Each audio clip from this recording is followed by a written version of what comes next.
नमस्कार दोस्तों, जय श्री श्याम। काफी ऐसे निवेशक हैं जो ग्रो एप्लीकेशन के माध्यम से म्यूचुअल फंड में निवेश करते हैं। उनके भर भर के अभी कमेंट आ रहे हैं कि सर एक अपडेट आया था 1 जून 2025 के बाद अगर यहाँ पे आप एसआईपी करते हो या लमसम करते हो तो आपका जितना भी इन्वेस्टमेंट है वो डीमेट के अंदर जाएगा। लेकिन सर 1 जून 2025 तो छोड़ो, अभी तो जुलाई चल रहा है, अभी भी हम एसआईपी कर रहे हैं, लमसम कर रहे हैं, तो हमारा इन्वेस्टमेंट है वो एसओए के अंदर जा रहा है, डीमेट के अंदर नहीं जा रहा है। सेकंड कंफ्यूजन ये है कि सर मेरा इन्वेस्टमेंट है एसओए के अंदर है, उसको डीमेट में स्विच करना चाहता हूं। थर्ड कंफ्यूजन है कि सर मेरा इन्वेस्टमेंट डीमेट का है, उसको मैं एसओए में स्विच करना चाहता हूं, तो कैसे होगा। तो चलिए बिल्कुल डिटेल में यहाँ पे बात करते हैं कि भैया यहाँ पे टेक्निकल एरर है या हमसे कोई गलती है या कोई दिक्कत परेशानी यहाँ पे सामने आ रही है। तो चलिए शुरू करते हैं आज की हमारी वीडियो को। अब देखो यहाँ पे कंसेप्ट को समझने की कोशिश करना। ग्रो का अपडेट क्या आया था कि 1 जून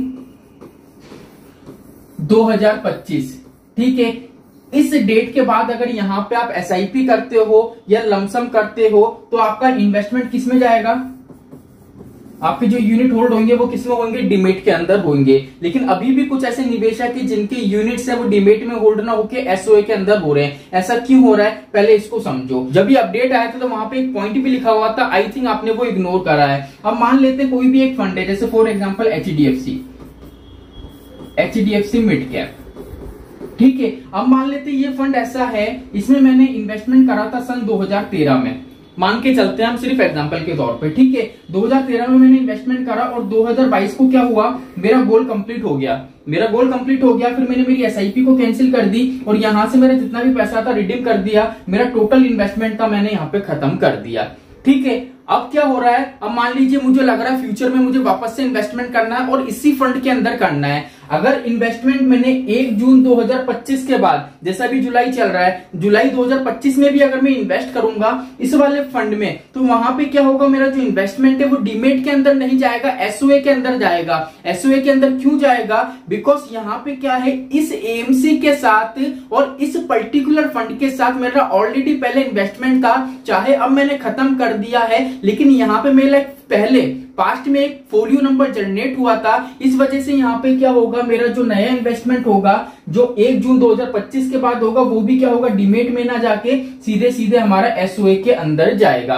यहां तक की चीजें समझ में आ गई। अब मान लीजिए कोई एक ऐसा फंड है जिसमें मैंने आज तक निवेश नहीं करा, बिल्कुल फ्रेश फंड है, जैसे मान लेते जेएम स्मॉल कैप फंड है जिसमें मैंने आज तक निवेश नहीं करा है। अब मान लीजिए आज की डेट में अगर वहां पे मैं निवेश करूंगा ना, तो वाला फंड मेरा होल्डिंग कहां पे शो होगी, वो होल्डिंग मेरी सेफ होगी डीमेट के अंदर। क्यों डीमेट के अंदर शो होगी, बिकॉज वहां पे मैंने जब से मैंने म्यूचुअल फंड में निवेश स्टार्ट करा, जब से लेके आज तक मैंने उस फंड को पोर्टफोलियो में कैरी ही नहीं करा है। इस वजह से क्या होगा, एक तरीके से नया फंड में कैरी कर रहा हूं, कभी मैंने कैरी नहीं करा है, तो यहाँ पे जितना भी मेरा इन्वेस्टमेंट होगा वो डीमेट फॉर्म में ही सेफ होगा। यहाँ तक की चीजें समझ में आ गई, कंफ्यूजन दूर हो गया होगा आपका कि यहाँ पे जो डेट का इश्यू आ रहा है किस तरीके का आ रहा है। अब यहाँ पे सीधे से आपको बता दूं, अगर आपको डीमेट को एसओए के अंदर स्विच करना है और एसओए को अगर डीमेट के अंदर स्विच करना है, तो मैं आपको यही बोलूंगा, पहली चीज तो अभी आपका जो इन्वेस्टमेंट है चाहे वो डीमेट में जाए वो एसओए में जाए, अभी उसको कंटिन्यू रखो। ना तो एसआईपी स्किप करनी है, ना एसआईपी कैंसिल करनी है, किसी तरीके की छेड़खानी मत करो।